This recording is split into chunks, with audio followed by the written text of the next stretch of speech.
On peut pas arriver dans une réunion, une conduite de réunion, dans une conférence, dans un séminaire, du management, on peut pas arriver comme ça à blanc et enlever son manteau et aller direct. Il faut se préparer.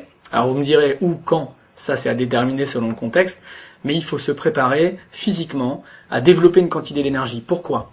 Quand vous avez 10 personnes en face de vous, l'énergie nécessaire pour parler, pour s'exprimer, pour faire passer des idées, un message, eh bien il faut la distribuer aux 10 personnes et non pas à une personne. Donc il faut forcément être un athlète de la prise de parole. Ça veut dire qu'on ne peut pas se contenter de ce qu'on fait quand on est en face à face. Le piège serait de dire j'en fais le moins possible pour prendre le moins de risques possible. Et c'est en général ce qui se passe. C'est-à-dire que les gens sont très figés, très immobiles et essayent de ne pas avoir d'expression le moins possible. Sauf que le danger, c'est que les gens en face déduisent des choses. Tout le monde peut arriver à être un communicant, un conférencier, un enseignant. Ça c'est possible. Ça demande du travail, ça demande de décortiquer les choses et de les travailler pas à pas.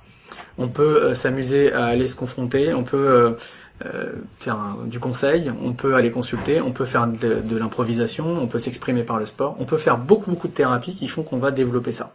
En tout cas, ce qui est bien, c'est qu'on peut le faire, mais il faut prendre du temps. Selon le critère sur lequel on veut travailler, effectivement, il va y avoir énormément d'exercices à trouver. Par exemple, effectivement, la vidéo. Et si on voit que le déplacement laisse à désirer, eh bien, il faudra travailler dans un premier temps la stabilité, puis le déplacement. Donc un déplacement dans ce plan-là, dans le plan horizontal, puis dans le plan vertical.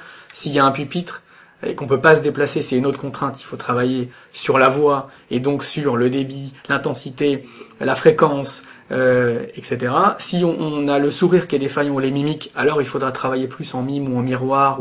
Donc en fait, selon ce qu'on va, selon l'audit, on va pouvoir après développer des exercices en fonction de ce qu'on a trouvé. Est-ce que c'est non-verbal? Est-ce que c'est verbal? Est-ce qu'il y a une structure? Est-ce que c'est structuré? Donc comment c'est structuré? Comment présenter les choses? Comment travailler les mots aussi? La formulation? Ça aussi, c'est des critères qui sont extrêmement importants. Est-ce que les gens utilisent des mots noirs, c'est-à-dire des mots qui font peur? Est-ce que c'est un critère avec des mots positifs qui engagent? Est-ce qu'il y a la maîtrise de la motivation? Donc ça veut dire, est-ce qu'il y a la compréhension du groupe? Est-ce qu'il y a l'interaction? Donc il faut créer de l'interaction. Alors là, il faudra travailler plus en jeu, donc sur du théâtre, eh bien c'est tout ça qu'il faut travailler via les exercices.